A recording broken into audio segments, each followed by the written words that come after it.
नमस्कार, मैं अर्जुन तुकाराम लाड, टीजीटी हिंदी जवाहर नवोदय विद्यालय बरपेटा असम। आज के सत्र में आप सभी का हार्दिक स्वागत करता हूं। और आज हम जो पाठ पढ़ने वाले हैं सबसे महत्वपूर्ण पाठों में से एक पाठ है और उसका नाम है संज्ञा तथा उसके भेद। चलिए हम देखते हैं। सबसे पहले हम पेन लेंगे और उसी के साथ संज्ञा तथा उसके भेद। ये कक्षा 1 से 8 तक के सभी छात्रों के लिए बहुत ही उपयोगी तथा प्रतियोगिता परीक्षाओं के लिए तो अधिक उपयोगी। सभी छात्र इसका लाभ उठा सकते हैं। इतना महत्वपूर्ण पाठ आज के इस प्रथम सत्र में आप सबके साथ रख रहा हूं। चलो देखते हैं कि संज्ञा और उसके भेद किस प्रकार के हैं। देखिए बच्चों, संज्ञा की परिभाषा देखना बहुत आवश्यक है, क्योंकि संज्ञा किसे कहते हैं ये अगर समझ में नहीं आ गया तो हम आगे कैसे बढ़ेंगे। इसलिए सबसे पहले संज्ञा की परिभाषा देखना बहुत आवश्यक है।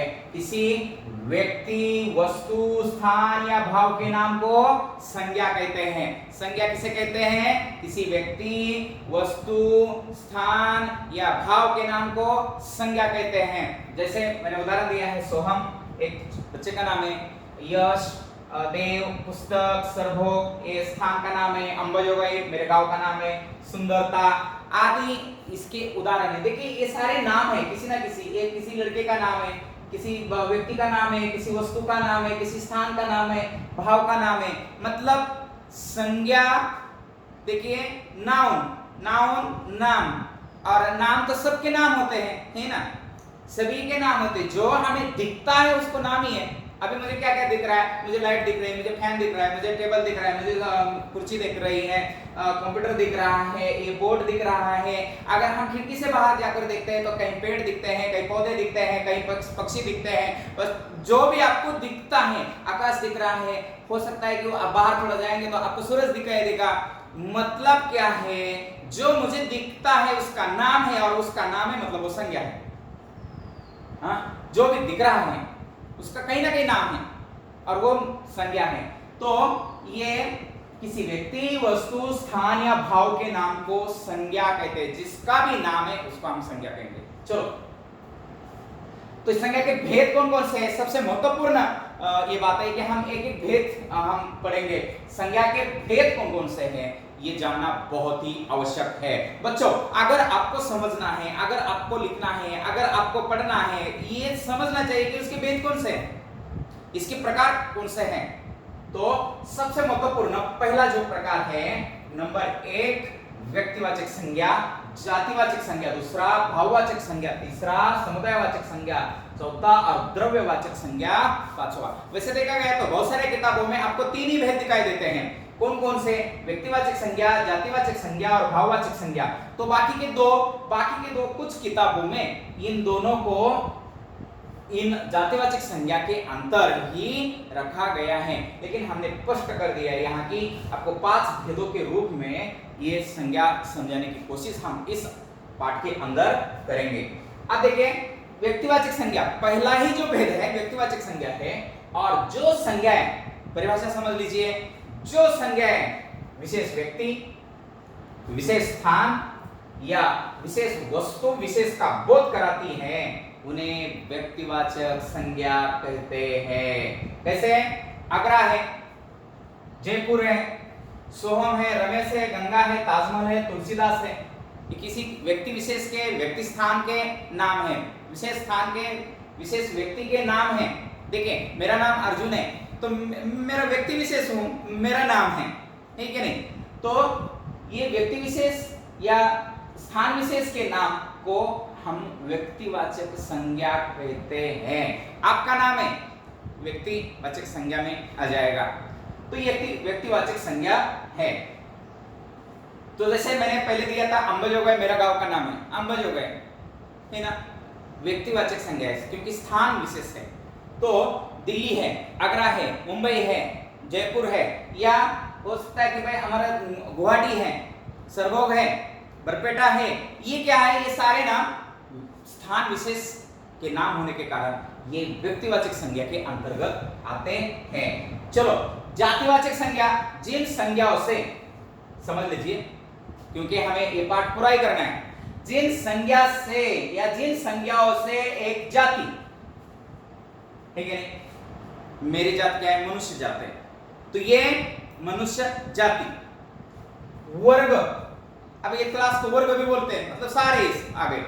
समूह, और देखिए जिन संज्ञाओं से एक जाति, एक वर्ग, एक समूह के सब पदार्थ या व्यक्तियों का बोध होता है, वे जातिवाचक संज्ञाएं कहलाती है। आप देखिए मनुष्य, अब मनुष्य से पहले मैंने इससे पहले उदाहरण दिया था सोहम, रमेश, ये देखिए ये मनुष्य के नाम है ना, लेकिन यहां क्या दिया मैंने? मनुष्य। अब कोई भी मनुष्य आ सकता है, उसमें अध्यापक आ जाएंगे, स्टूडेंट आ जाएंगे, गांव के लोग आ जाएंगे, सारे मनुष्य बोल दिया तो ये मनुष्य रूपी प्राणी आ जाएगा। सारे मनुष्य आ गए, उसमें स्त्री भी आ गए, उसमें पुरुष भी आ गए, वो मनुष्य। पर्वत, ये हिमालय है, उदयगिरी है, नीलगिरी है, अरावली है, शिवालिक है, ये सारे पर्वत बोल दिया तो सारे पर्वत आ जाएंगे, मतलब सभी पर्वतों का नेतृत्व ये शब्द कर रहा है। वृक्ष, सभी वृक्ष, आम का वृक्ष, नारियल का वृक्ष, सभी वृक्ष आ जाएंगे, ये कटहल का वृक्ष आ जाएगा, है ना। और भारतीय बोलने से भारत के जितने भी लोग हैं वो सारे आ जाएंगे। पुस्तक बोलने से सभी प्रकार की किताबें, आर.डी. शर्मा हो, हिंदी की किताब हो, व्याकरण की किताब हो, ये हिंदी व्याकरण की किताब हो, कोई नॉवेल्स हो, उपन्यास हो, सारे किताबें कहां आ जाएंगे या पुस्तक कहां जाएंगे? इसमें। घर बोल दिया तो प्रत्येक घर, गांव में जितने घर है उतने घर। कवि बोल दिया तो जितने कवि है उतने कवि। हमारे हिंदी में तो बहुत सारे कवि हैं, ठीक है नहीं?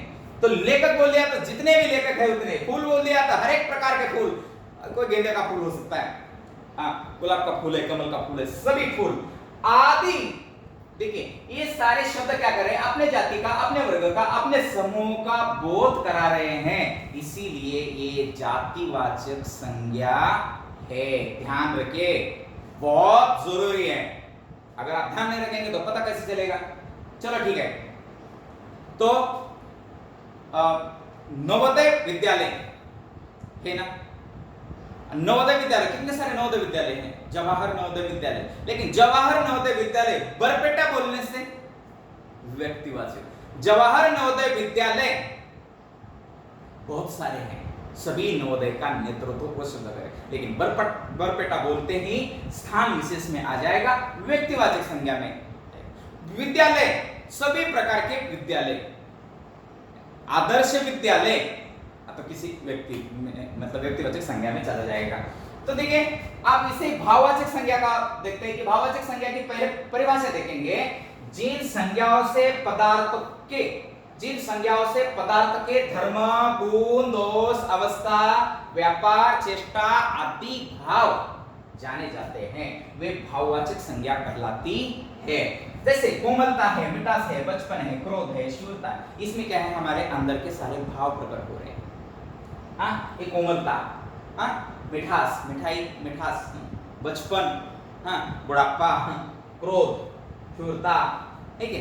इससे क्या है? अंदर के भाव व्यक्त होते हैं। ये किसी व्यक्ति के हमें गुण पता चलते हैं, दोष पता चल देते हैं, अवस्था है, व्यापार है, चेष्टा है, आदि भाव इससे पता चलते हैं। तो ये भाववाचक संज्ञा है, क्योंकि इनके बारे में हमें बहुत सारी जानकारी लेनी है। आगे चलते हैं हम। समूहवाचक, ये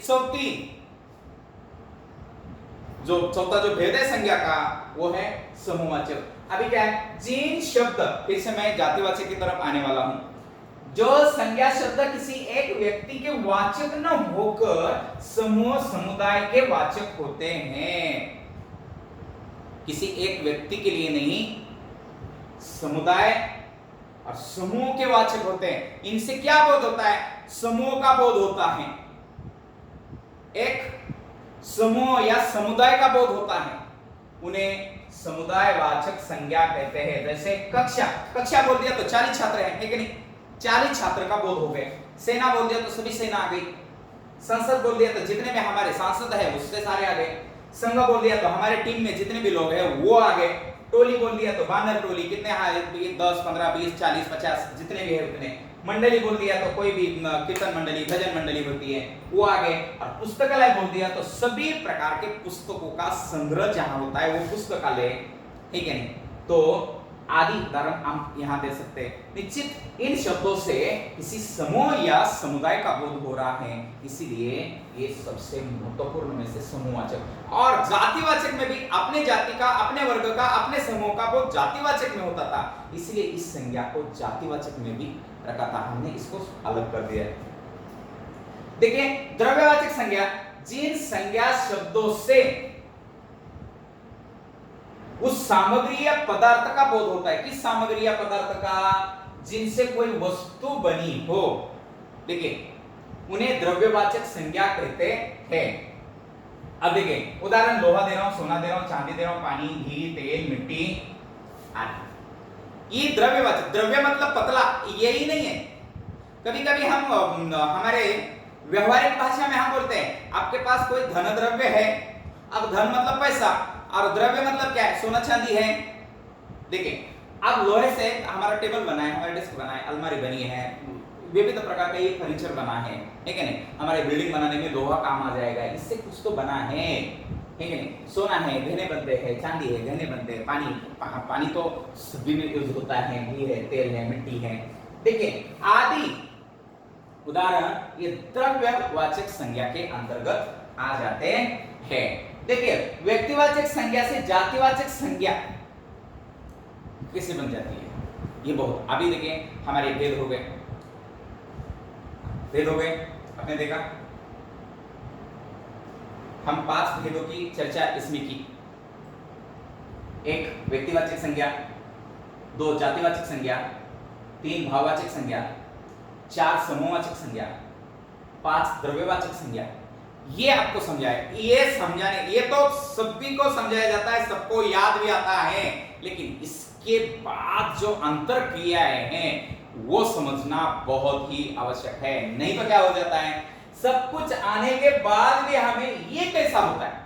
अभी व्यक्तिवाचक संज्ञा से जातिवाचक संज्ञा, जब असली परीक्षा में असली उदाहरण आते हैं, तब इस अंतर क्रिया को समझने से उन उदाहरणों का या उन प्रश्नों का जवाब हम दे सकते हैं। नहीं तो अदरवाइज हम जवाब देना मुश्किल हो जाता है, क्योंकि परिभाषा ना पूछी जाती है, वहां कोई परिभाषा पूछी नहीं जाती है। और परिभाषा नहीं पूछने से, हाँ, समझने के लिए परिभाषा बहुत आवश्यक है, लेकिन परीक्षा में तो हमें अंतर क्रिया करनी पड़ती है। उदाहरण दिया, जैसे कि व्यक्तिवाचक संज्ञा से जातिवाचक संज्ञा कैसे बनाई जाती है, वो या संज्ञा पहचानना, इस प्रकार के उदाहरण आ जाते, तब हमारी असली कसौटी लगती है।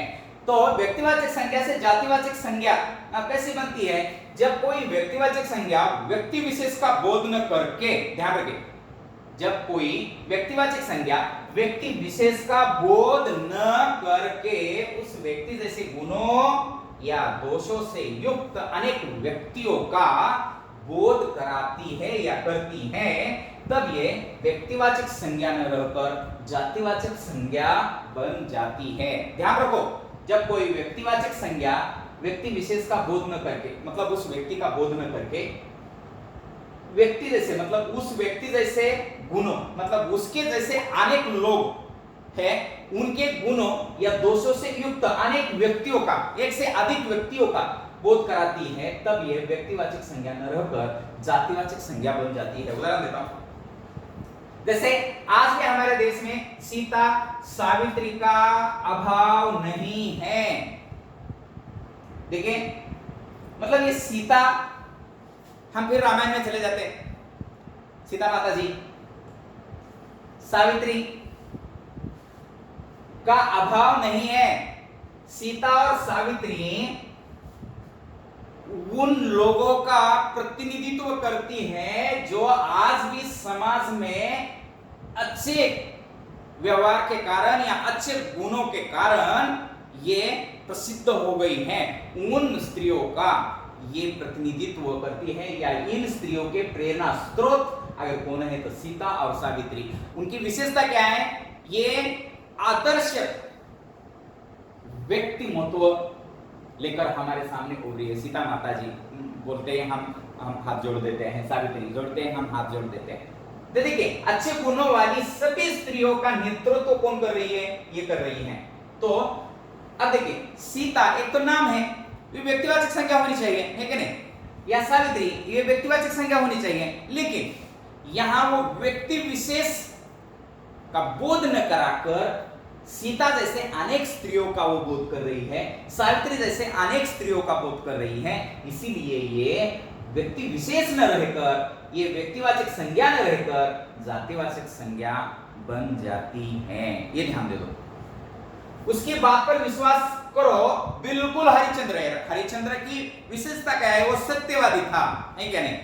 अब इसके उसकी बात पर विश्वास करो, ये बिल्कुल हरिश्चंद्र है। अब हरिश्चंद्र वैसे देखा गया तो ये व्यक्तिवाचक संज्ञा है, लेकिन हरिश्चंद्र जैसे अनेक सत्यवादी लोगों का प्रतिनिधित्व ये शब्द करता है। वैसे विभीषण है, वैसे जयचंद है, ये शब्द क्या करते हैं?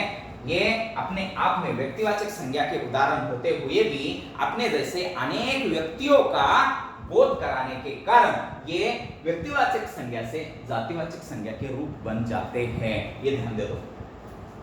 अब देखिए, जातिवाचक संज्ञा से व्यक्तिवाचक, हमने इससे पहले देखा था व्यक्तिवाचक संज्ञा से जातिवाचक, अभी जातिवाचक संज्ञा से व्यक्तिवाचक।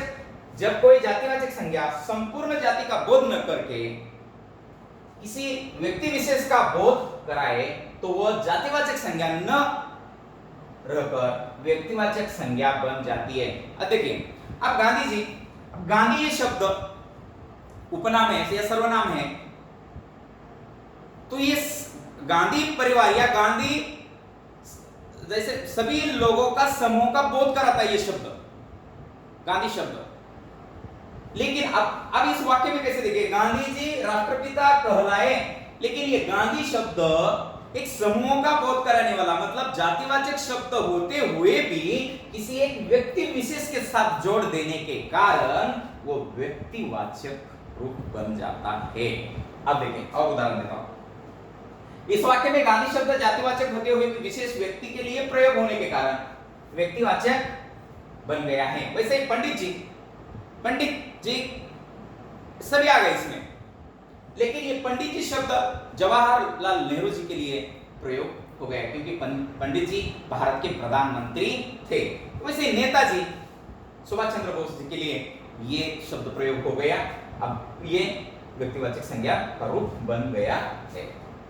अब देखिए, विशेष में ध्यान रखना है कि महत्वपूर्ण, विशेष में इसलिए देता हूं कि महत्वपूर्ण क्या है, जब द्रव्यवाचक संज्ञा बहुवचन के रूप में द्रव्य के प्रकारों का बोध कराती है तब वो जातिवाचक संज्ञा बन जाती है। कैसे? ये मकान कई प्रकार के पत्थरों से, पत्थरों से बना है। साधारणतया जातिवाचक संज्ञा प्राय एकवचन और बहुवचन दोनों में ही प्रयुक्त होती है, किंतु व्यक्तिवाचक संज्ञा और भाववाचक संज्ञाएं प्राय एक वचन में प्रयुक्त होती हैं। ये ध्यान रखें। जैसे जातिवाचक माला है, मालाएं एक वचन बहुवचन दोनों में प्रयुक्त हो गई, लेकिन व्यक्तिवाचक देवदत्त, जवाहरलाल नेहरू एक वचन, भाववाचक वीरता, मित्रता, सत्य आदि एक वचन। ये बात थोड़ी ध्यान रखना आवश्यक है। भाववाचक संज्ञा शब्दों की रचना कैसे होती है? कुछ भाववाचक संज्ञाएं एकदम स्वतंत्र होती है, सत्य, बुद्धि, क्षमा, और ये जो तीन संज्ञाएं हैं एकदम स्वतंत्र हैं। लेकिन कुछ भाववाचक संज्ञाएं चार प्रकार के शब्दों से बनती है। उसमें से पहला है जातिवाचक संज्ञा से, कौन से? लड़का से लड़कपन, मित्र से मित्रता, क्रिया से पढ़ना से पढ़ाई, सजना से सजावट, विशेषण से निज से निजत्व, अपना से अपनत्व, अव्यय से निकट से निकटता, दूर से दूरी। उसके बाद भी यहाँ तो आप बहुत सारे चार्ट बनकर आपको समझाने के लिए दे सकते हैं, लेकिन समय तथा कमी होने के कारण, समय की कमी होने के कारण आपको इतना सारा तो नहीं दे सकता, लेकिन ये प्रत्यय लगाकर आप विविध प्रकार की भाववाचक संज्ञाएं बना सकते हैं। जैसे ता, सुंदर, सुंदर से ता, तो, पन, ई, आहट, सजावट, या चहचहाट, त, य आदि प्रत्यय लगाने से अन्य शब्द भाववाचक संज्ञाओं में परिवर्तित हो जाते हैं। आप परिवर्तन इसका करके देख सकते हैं। अब देखिए, मैं सीधा हिंदी व्याकरण तथा ये संज्ञा का जो महत्वपूर्ण टॉपिक है उसके गृह कार्य के ऊपर आ गया हूं। इसका मतलब यहाँ पाठ्य समाप्त हो रहा है। निम्नलिखित वाक्यों में संज्ञा छाटकर लिखी है, ऐसा भी प्रश्न परीक्षा में आता है। और गंगा हमारी पवित्र नदी है, गंगा व्यक्तिवाचक संज्ञा। अब नदी आ गया तो जातिवाचक संज्ञा। स्टील धातु है, द्रव्यवाचक संज्ञा। बर्तन आ गए तो किसी भी प्रकार के बर्तन, जातिवाचक संज्ञा। वर्तमान में सोना, द्रव्यवाचक संज्ञा। बहुत ही महंगा हो गया है, योग्यता भाववाचक संज्ञा। गुण है वो सबसे आगे है। तुम बुढ़ापा भाववाचक संज्ञा है, देखकर घबरा गए। और है क्या, देख लेते नहीं है। चलो, तो इस प्रकार के उदाहरण आते हैं और इन उदाहरणों के माध्यम से आप बहुत अच्छी तरह से पढ़ सकते हैं। बच्चों बहुत आसान है और आसान होते हुए भी आप अगर अच्छी तरह से समझ जाते हैं तो आपके लिए वो और भी आसान होता है। यही मैं ये पाठ समाप्त करता हूँ। इसी के साथ आपको बहुत बहुत धन्यवाद देता हूँ, क्योंकि ये आप पढ़ें, आप देखें, लाइक करें, शेयर करें। धन्यवाद।